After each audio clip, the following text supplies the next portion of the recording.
अस्सलाम वालेकुम दोस्तों, मैं आपको परफेक्ट वेब सॉल्यूशंस की तरफ से व्यू 3 के इस क्रैश कोर्स में खुशामदीद कहता हूँ। मेरा नाम इमरान कासिम है और इस क्रैश कोर्स में हम व्यू 3 के अंदर इंट्रोड्यूस करवाए जाने वाले जो न्यू फीचर्स हैं, उनको डिस्कस करेंगे और देखेंगे कि वो कौन-कौन से फीचर्स हैं और उनको किस तरीके से व्यू 3 के अंदर हम यूज़ करते हैं। बेसिकली मेरा ये वीडियो ट्यूटोरियल या क्रैश कोर्स उन दोस्तों के लिए जिन्होंने मेरी व्यू जेएस की सीरीज़ को फॉलो किया हुआ है और दे ऑलरेडी नो कि व्यू 2 क्या है, किस तरीके से उसमें हम काम करते हैं। सो इन फीचर्स को समझने के बाद वो व्यू 3 को भी आसानी के साथ यूज़ कर सकते हैं, क्योंकि बेसिकली व्यू 3 और व्यू 2 में जो डिफरेंस है वो यही इन फीचर्स का ही डिफरेंस है। अदरवाइज दोनों जो व्यू 2 वर्जन और व्यू 3 वर्जन है वो सेम है, उनमें कोई डिफरेंस नहीं है। तो मैं उम्मीद करता हूँ कि आप मेरे इस वीडियो ट्यूटोरियल को एंड तक देखेंगे और इसको लाइक भी करेंगे। इसके अलावा अगर आप हमारे इस चैनल परफेक्ट वेब सॉल्यूशंस पर न्यू हैं तो इसको सब्सक्राइब करते हुए साथ में मौजूद बेल के आइकन को प्रेस करते हुए ऑल नोटिफिकेशंस को ऑन कर लीजिएगा, ताकि आने वाले वीडियो ट्यूटोरियल्स की अपडेट आपको मिलती रहे। Thank you very much. तो चलिए शुरू करते हैं आज के इस व्यू 3 के क्रैश कोर्स को और सीखते हैं कि कौन कौन से न्यू फीचर्स इंट्रोड्यूस करवाए गए हैं इनसाइड व्यू 3। दोस्तों, इस वक्त आपको मेरे कंप्यूटर की स्क्रीन पर एक स्लाइड नज़र आ रही होगी जिसमें मैंने लिखा हुआ है नोटेबल न्यू फीचर्स और view 3 crash course in Urdu Hindi. इसमें तकरीबन हमारे पास 5 न्यू फीचर्स हैं और इसके अलावा कुछ ब्रेकिंग चेंजेस भी हैं, जो हम एक अलग से क्रैश कोर्स में डिस्कस करेंगे कि कौन कौन सी ब्रेकिंग चेंजेस हैं। और वो ब्रेकिंग चेंजेस उनके लिए हैं जो अपनी व्यू 2 की ऐप को अपडेट करना चाह रहे हैं व्यू 3 में। ये जो नोटेबल न्यू फीचर्स हैं, ये उन दोस्तों के लिए है जिन्होंने ऑलरेडी व्यू जेएस वर्जन 2 को सीख लिया है और उस पर काम कर रहे हैं और अब वो जानना चाहते हैं कि व्यू 3 के अंदर ऐसा क्या न्यू इंट्रोड्यूस करवाया गया कि मुझे व्यू 2 से व्यू 3 में शिफ्ट होना चाहिए। तो ये उन दोस्तों के लिए। इसके अलावा अभी रिसेंटली मैंने व्यू 3 का भी कंप्लीट क्रैश कोर्स अपलोड किया है। तो जिन दोस्तों ने वो देख लिया है, उनके लिए भी ये बहुत इंटरेस्टिंग कॉन्सेप्ट्स होंगे या बहुत इंटरेस्टिंग चीज़ें होंगी। ये मैंने उस क्रैश कोर्स में एक्सप्लेन नहीं की, तो इस क्रैश कोर्स में मैं वो एक्सप्लेन करने जा रहा हूँ। सबसे पहला जो फीचर है वो है new create app functions. View 2 के यूज़र जो हैं वो ऑलरेडी जानते हैं कि जब हमने व्यू 2 को इनिशियलाइज़ करना हो तो हम लिखते हैं न्यू व्यू और फिर हम फंक्शन के अंदर ऑब्जेक्ट पास करते हैं और उस ऑब्जेक्ट के अंदर हम ईएल एट्रीब्यूट के साथ कोई भी आईडी या क्लास पास पास करते हैं, तो हमारा जो भी कंपोनेंट होता है जिसको हमने एज अ रूट कंपोनेंट लिया होता है वो उस पर्टिकुलर आईडी या क्लास या टैग के साथ बाइंड हो जाता है। तो व्यू 3 में एक न्यू तरीका इंट्रोड्यूस करवाया गया है जो है क्रिएट ऐप फंक्शन।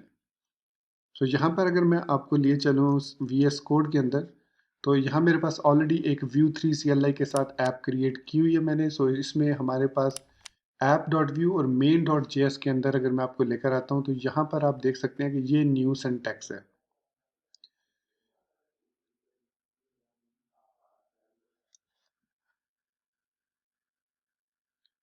ये न्यू सिंटैक्स जो है ये इंट्रोड्यूस करवाया गया व्यू 3 में। व्यू 2 में हम इस तरीके से यूज़ करते थे न्यू व्यू और फिर उसके अंदर हम यहाँ पर ऑब्जेक्ट के अंदर पास कर देते थे उसकी ईएल और यहाँ पर उसका नाम लिख देते थे जिसके साथ हमने उसको बाइंड करना हो अपनी एप्लीकेशन को। ये जो तरीका है ये व्यू 2 में यूज़ होता था। अब व्यू 3 के अंदर हम इस तरीके के साथ अपनी एप्लीकेशन का इंस्टेंस क्रिएट करते हैं। Create app is a new way to create an application instance in view 3। उसके बाद जो दूसरा नोटेबल फीचर है वो है फ्रेगमेंट्स का। फ्रेगमेंट्स का मतलब होता है कि जो टेम्पलेट स्ट्रिंग होता है हम उसके अंदर जब एलिमेंट्स लिखते हैं, कोई भी डिव वगैरह लिखते हैं, पैराग्राफ्स लिखते हैं, तो हमें मस्ट है कि उनको एक रूट एलिमेंट के अंदर रैप करना पड़ता है। फॉर एग्जांपल व्यू 2 में अगर हम इस तरीके से लिखें, मैं आपको ये कोड में दिखा देता हूँ कि ऐप डॉट व्यू के अंदर कि अगर सपोज कीजिए यहाँ पर आप देख सकते हैं कि मैंने H1 और हेलो वर्ल्ड को एक दूसरे के पैरेलल लिखा हुआ है, जबकि व्यू 2 में हमें अगर इस तरीके से लिखना पड़ता है तो हमें मस्ट उसको एक डिव के अंदर पहले इस तरीके से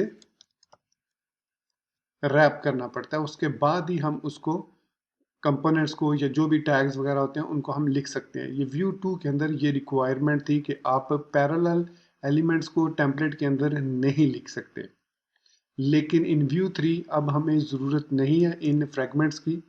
तो आप यूँ समझ लें कि ये जो फ्रैगमेंट हम एक्स्ट्रा डिव ऐड करते हैं, अब हमें इसकी ज़रूरत नहीं। व्यू 3 जो है वो इसको इंटरनली खुद हैंडल करता है। और अब हम मल्टीपल टैग्स को, यहाँ पर मैं पी टैग को भी लिख सकता हूँ इस तरीके से, और इसको सेव करूँगा तो इट विल वर्क जस्ट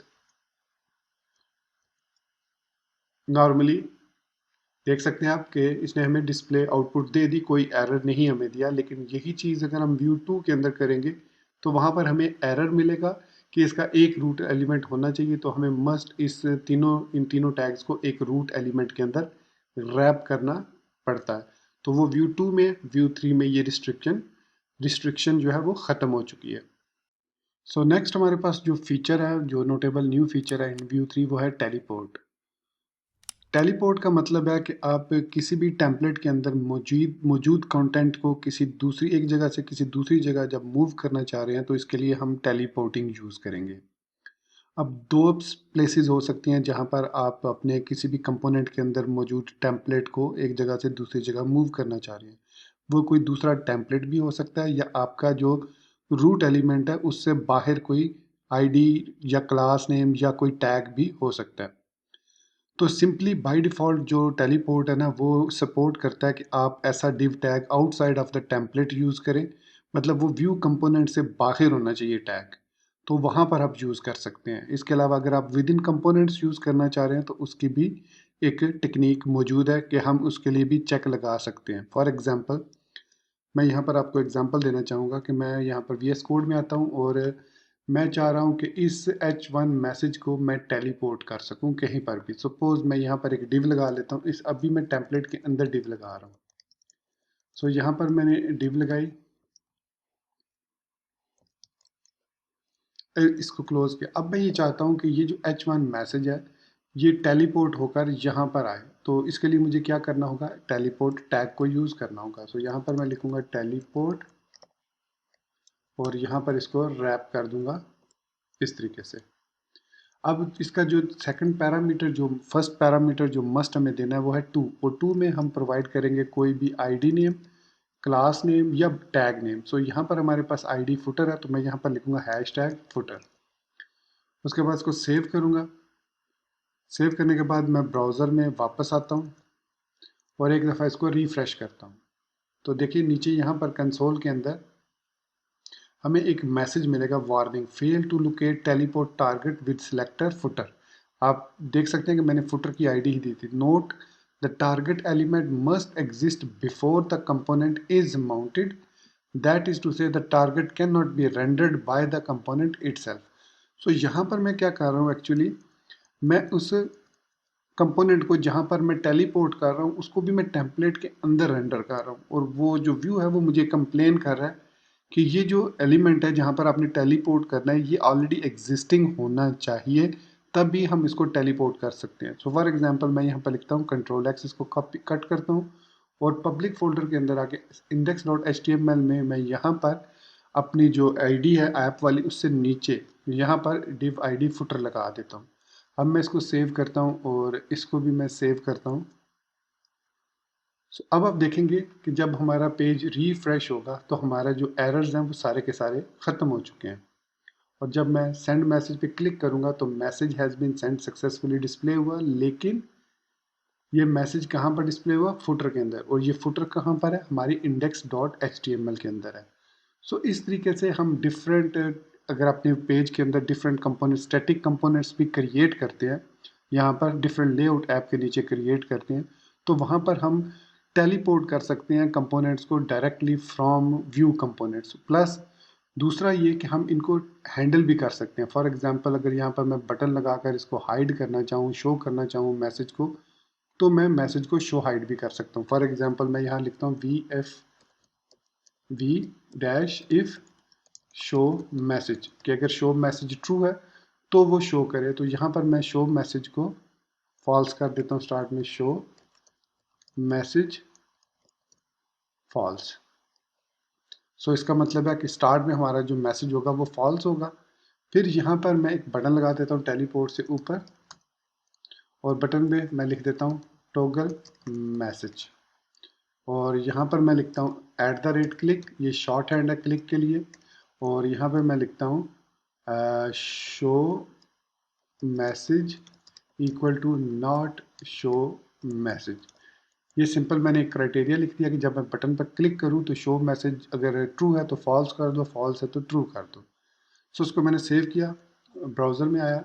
अब यहाँ पर हमारे पास मैसेज, सबसे पहले तो हमें मैसेज शो करना है, तो मैं इसको एक दफ़ा एम्प्टी कैशे करके रीलोड कर लेता हूँ।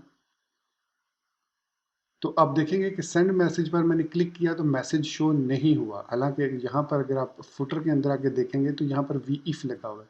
सो अब मैं टॉगल पे क्लिक करूँगा, देखिए टॉगल पे, तो हमारा मैसेज शो एंड हाइड हो रहा है। मैं एक और काम करता हूँ ताकि आपको बेहतर समझ आ जाए, मैं इसको ट्रू कर देता हूँ by default. By default true करने का मकसद ये है कि जब मैं सेंड मैसेज पर क्लिक करूँगा बटन पर, तो मैसेज हमें यहाँ पर शो हो जाएगा बाई डिफ़ॉल्ट। फिर हम टॉगल मैसेज की मदद से उसको हाइड या शो कर सकते हैं। तो सेंड मैसेज किया तो हमारे पास मैसेज आ गया। अब मैं टॉगल मैसेज कर रहा हूँ तो मैसेज को शो एंड हाइड कर सकता हूँ। अब ये जो एलिमेंट है ये ध्यान में रखिएगा, ये हमारा index.html के अंदर है। इसको हम यहाँ पर थोड़ी सी अगर स्टाइलिंग देना चाहें तो स्टाइल भी दे सकते हैं। मैं सपोज कहता हूँ इसको बॉर्डर 2 पिक्सल सॉलिड पर्पल, और चले यही हम दे लेते हैं, और हाइट इसको दे देते हैं 50 पिक्सल। तो ये हमारा एक फुटर बन गया यहाँ पर। ये हमारे पास फुटर वाला वो ब्लॉक बन गया। अब इसके अंदर मैं सेंड मैसेज करूँगा तो मैसेज शो हो रहा है, अगर मैं टॉगल कर रहा हूँ तो शो हाइड हो रहा है। सो इट मीन्स हम उसको कम्प्लीटली हैंडल कर सकते हैं यूजिंग व्यू कंपोनेंट्स। अब इसके अलावा इसमें अगर सम टाइम ऐसा भी होता है कि आप ये चाहते हैं कि ये जो एलिमेंट मैंने यहाँ पर क्रिएट किया, इसको मैं यूज़ करना चाह रहा हूँ कंपोनेंट के अंदर, यहाँ पर हेलो वर्ल्ड में या ऐप डॉट व्यू में, यहाँ पर मैं इसको यूज़ करना चाह रहा हूँ। तो मैंने अभी थोड़ी देर पहले आपको दिखाया था कि इसने यहाँ पर वार्निंग दी थी हमें, तो मैं दोबारा इसको इधर ही सेव करता हूँ और अब वो वार्निंग वापस आ जाएगी हमारी। अभी थोड़ी देर वेट कीजिएगा, जब हमारा रिकम्पाइल होगा कोड तो हमारा जो कोड होगा वो वापस आ जाएगा। देखिए, अच्छा यहाँ पर इसको, हाँ ठीक है, वो उसने हमें वो वापस मैसेज दे दिया, ठीक है, लेकिन बॉक्स हमारा चूँकि रेंडर हो चुका है, लेकिन यहाँ पर ये देखिए कोड जो है वो हमारा काम नहीं कर रहा। जब मैंने सेंड मैसेज पे क्लिक किया तो उसने कहा जी uncaught in promise type can not set property text content, मतलब वो टेक्स्ट कंटेंट को सेट नहीं कर रहा, उसको फुटर वाली आईडी मिली नहीं। सॉरी। तो इसका जो तरीका है वो ये है, थोड़ी सी कफ लग गई थी मुझे। तो इसका जो तरीका है वो इस तरीके से हम करते हैं कि ये जहाँ पर हमने टेलीपोर्ट लगाया ना, उसके आगे यहाँ पर हम सिंपल वी एफ इफ लगा देते हैं। V if is equal to is mounted, मतलब कि जब तक माउंट नहीं होगा हमारा कंपोनेंट, तब तक ये टेलीपोर्ट वाला कोड एग्जीक्यूट नहीं होगा। उसके बाद यहाँ पर हम आते हैं अपनी डाटा प्रॉपर्टी में और इज माउंटेड को स्टार्ट में हम फॉल्स कर देते हैं। फॉल्स कर दिया, फिर हम यूज़ करेंगे हुक को।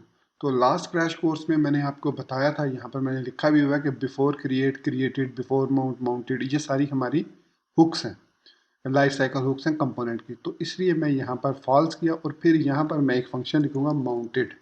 तो ये जो माउंटेड है ये बेसिकली हमारी लाइफ साइकिल हुक है।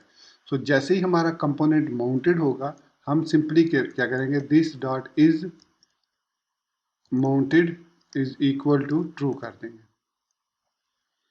मतलब हम सिंपली उस माउंटेड को ट्रू कर देंगे क्योंकि हमारा कंपोनेंट माउंट हो चुका है, और जैसे ही कंपोनेंट माउंट ट्रू होगा हमारा ये टेलीपोर्ट वाला कोड एग्जीक्यूट हो जाएगा और हमें वो मैसेज इस फुटर के अंदर नॉर्मली उसी तरीके से शो हो जाएगा। तो यहाँ वापस ब्राउज़र में आता हूँ मैं और इसको एक दफ़ा रीलोड करते हैं। तो होपफुली दिस टाइम जो है वो हमें यहाँ पर देख सकते हैं कोई वार्निंग, कोई एरर वगैरह नहीं मिला, क्योंकि हमारा जो टेलीपोर्ट है वो अभी एग्जीक्यूट हुआ है जब हमारा जो कंपोनेंट है वो माउंट हो चुका है। ओके, तो यहाँ पर हम एलिमेंट्स में आते हैं। तो यहाँ एलिमेंट्स के अंदर यहाँ पर div id ऐप के अंदर हमारे पास ये देखिए ये div id फुटर है और इसके अंदर h1 टैग हमारा आ चुका है। अब मैं सेंड मैसेज को जैसे ही मैंने क्लिक किया तो message has been send successfully यहाँ पर हमारे फुटर के अंदर शो हो गया। अब मैं इसको टॉगल कर रहा हूँ। So it's working fine with in the components. So easy way जो ये है कि आप इसको अपने जो रूट एलिमेंट है, जो रूट HTML फाइल है, उसके जो ऐप वाला आईडी है उसके बाहर आप वो कंपोनेंट, वो टैग या क्लास, वो जो भी है आप उसको क्रिएट करें और फिर वहाँ पर टेलीपोर्ट करें। लेकिन अगर आप विद इन कंपोनेंट्स टेलीपोर्ट करना चाह रहे हैं तो उसके लिए आपको वी इफ डायरेक्टिव को यूज़ करना होगा और एक प्रॉपर्टी को यूज़ करना होगा या एक डाटा प्रॉपर्टी को यूज़ करना होगा, ताकि हम जब हमारा कंपोनेंट माउंट हो उस वक्त ही सिर्फ इस टेलीपोर्ट वाली फंक्शनैलिटी को एग्जीक्यूट कर सके। सो ये था हमारे पास टेलीपोर्ट का फीचर इन व्यू 3। इसके बाद जो नेक्स्ट हमारे पास फीचर है, फोर्थ नंबर, वो है एमिट कंपोनेंट्स ऑप्शन। अब एमिट कंपोनेंट्स ऑप्शन बेसिकली हमारे पास एक एमिट्स के नाम से एक न्यू एट्रीब्यूट इंट्रोड्यूस करवाया गया कि जब भी आप कंपोनेंट्स में कुछ एमिट करते हैं, जैसे आप चाइल्ड से पेरेंट को कोई डाटा एमिट कर रहे हैं, तो उसके अंदर एमिट्स की एक प्रॉपर्टी क्रिएट करते हैं और उसमें जो भी आप नाम देते हैं वो हमेशा आप देंगे कैमल केस में। वो कैमल केस में नाम देने के बाद आप उसको दूसरे फॉर्मेट में, जिसको कबाब केस या कबाब केस कहा जाता है, उसके थ्रू उसको एक्सेस कर सकते हैं। लास्ट वीडियो ट्यूटोरियल के एंड में जब हम कंपोनेंट्स के बारे में, कंपोनेंट्स के बेसिक्स समझ रहे थे, तो वहाँ पर मैंने आपको ये चीज़ एक्सप्लेन की थी कि ये हेलो वर्ल्ड डॉट व्यू जो हमारे पास चाइल्ड कंपोनेंट है, इसमें हम मैसेज सेंड कर रहे हैं और इसको हमने यहाँ पर एमिट्स के अंदर यूज़ नहीं किया, लेकिन स्टिल हमारा जो कोड है वो वर्किंग में है और हमारा जो मैसेज है वो सेंड हो रहा था सक्सेसफुली। ये वाला message has been send successfully यहाँ से पेरेंट कंपोनेंट में सक्सेसफुली आ रहा था। अब सपोज कीजिए हमने यहाँ पर सेंड मैसेज किया, मैं यहाँ पर सबमिट करता हूँ, यहाँ पर सबमिट, ये सबमिट, या मैं यहाँ पर क्लिक को नाम दे देता हूँ क्लिक। अब ये क्लिक हमारे पास एक इवेंट है जो कि डोम के अंदर, जो हमारा जो जावास्क्रिप्ट का डोम है उसके अंदर एक ऑलरेडी इवेंट मौजूद है सिस्टम में, ब्राउजर के अंदर। सो अगर मैं इसको क्लिक को इवेंट करता हूँ और यहाँ पर मैं आता हूँ अपने ऐप व्यू में, और यहाँ जहाँ पर मैंने इसको वी ऑन मैसेज सेंड किया, यहाँ पर मैं लिखता हूँ click, V on click get message. ठीक है, अब मैंने वी ऑन क्लिक लिख दिया। अब हो सकता है, देयर आर चांसेस, देखिए मैं इसको रिफ्रेश करता हूँ एक दफ़ा, तो अब मैं सेंड मैसेज पे क्लिक कर रहा हूँ। सो देखिए यहाँ पर उसने कहा जी ऑब्जेक्ट माउस इवेंट, मतलब ये वो इवेंट ट्रिगर हो रहा है जो कि सिस्टम में, जो आपके ब्राउजर में बिल्ट इन इवेंट है क्लिक वाला। मैं अब ये चाहता हूँ कि ये वाला इवेंट एग्जीक्यूट ना हो, बल्कि मेरे वाला जो मैंने क्लिक किया है वो वाला इवेंट जो इमिट हुआ है वो एग्जीक्यूट हो। ये वाला इवेंट जो क्लिक है, ये वाला जो क्लिक है ये एग्जीक्यूट हो और हमें मैसेज शो हो। तो इसके लिए हमें फिर यूज करना पड़ता है एमिट्स एरे को, सो प्रॉपर्टी को। सो एमिट्स लिखेंगे और यहाँ पर सिंपली हम क्लिक लिख देंगे। अब जो व्यू जेएस है इस क्लिक वाले को प्रेफर करेगा और जो सिस्टम वाला क्लिक है उसको प्रायोरिटी नहीं देगा, बल्कि हमारी जो प्रायोरिटी होगी वो ये वाला क्लिक होगी। अब देखिए मैं इसको सेव करता हूँ और इसको पेज को एक दफ़ा फिर मैं रीलोड कर लेता हूँ एम्प्टी कैशे करके, ताकि कोई इशू ना रहे। अब मैं जब क्लिक करूंगा अपने इस बटन को तो देखिएगा अब हमें वो मैसेज शो होगा, send message. So message has been send successfully. So this is another new feature.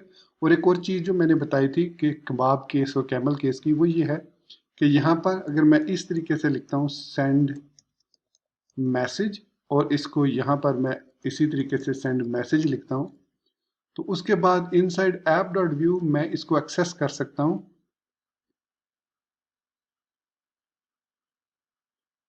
We on send dash message.